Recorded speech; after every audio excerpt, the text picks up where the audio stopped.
This is a fast way to find the inverse of a 2 by 2 matrix, and I want to demonstrate what that method is and why it works. So let's use our Gauss-Jordan elimination on this matrix. A, B, C, D, 1, 0, 0, 1. And I want to solve this system. So what I'm going to do is I'm going to start by dividing the first matrix by A. Sorry, the first row by A.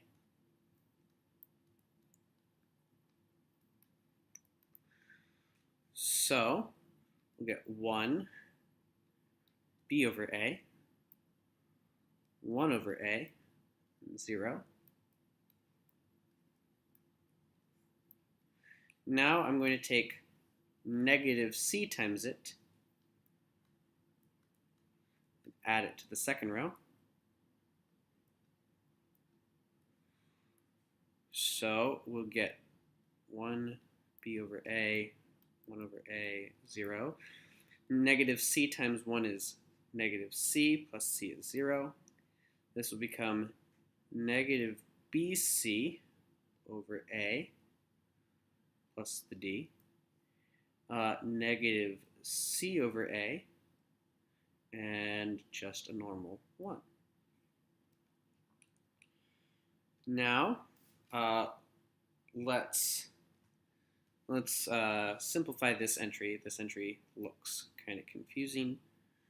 1 B over A. I'm not performing a row operation. I'm just simplifying this element. I'm going to multiply, get a common denominator of A. So this will be AD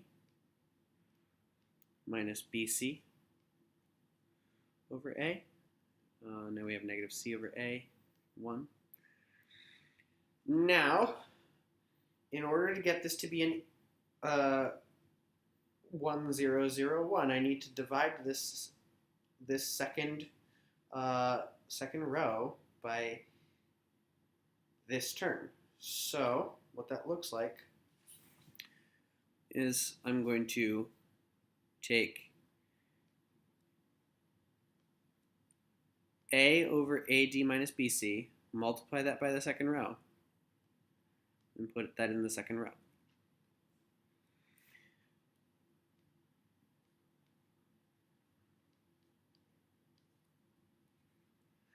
And A and A will cancel out here. AD minus BC and AD minus BC will cancel out here.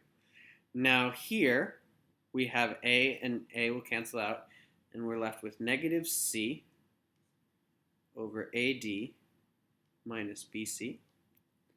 And 1 will become A over AD minus BC. Lastly, we need this entry to become 0. So I'm going to take negative B over A times the second row, add it to the first row, and that will give me a final matrix. So 1, 0, negative B over A times the second row. So negative B over A times the second row. So that's going to be BC over A divided by AD minus BC plus this 1/2, or 1 over A. And this will be negative B over AD minus BC, negative C, the second row stays the same, negative C over AD minus BC,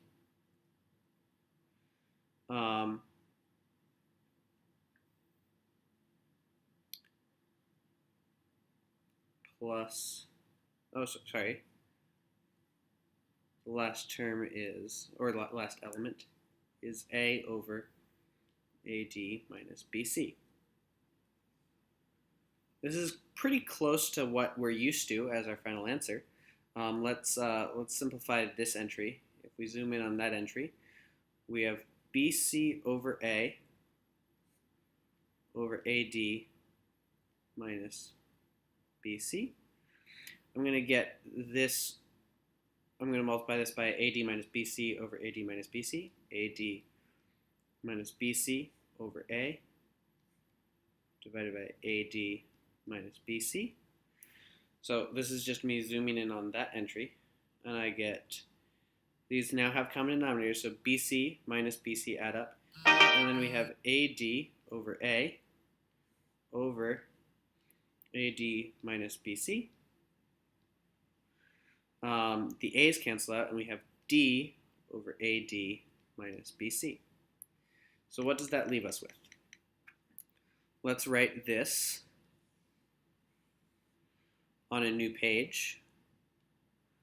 So we have D over AD minus BC. That was the first entry. That was what we just simplified. And then the rest of the entries are also over AD minus BC. So negative B, negative C, and A. Negative B, negative C, and A. And each of these was divided by AD minus BC.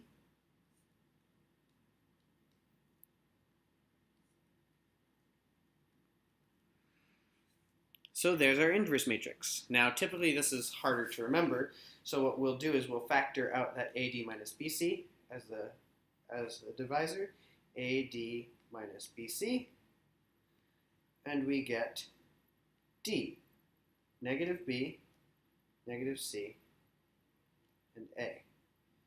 This you should recognize as the determinant, and this is the formula that you've seen before. We switch the first and the last entries. We take the upper right and lower left entries and multiply them by -1. So this is the formula that you've probably memorized before, and that's the formula that I just proved. So if we want to find the inverse of this, we can first take the determinant. Well, the determinant of this, which is not the inverse of it, is 42 minus 45, or -3. And I'm going to say this is 1 over -3 times, we switch the first and the last ones, and take the negative of the other two entries. And that's the fast way of finding the inverse. What is the inverse matrix of this? Well, we'll do 4 times 7 minus 7 times 5, and that will give us the determinant. 28 minus 35 is -7. So 1 over -7 times, we switch the first and the last one, and take the negatives of the other two. So that's the inverse matrix.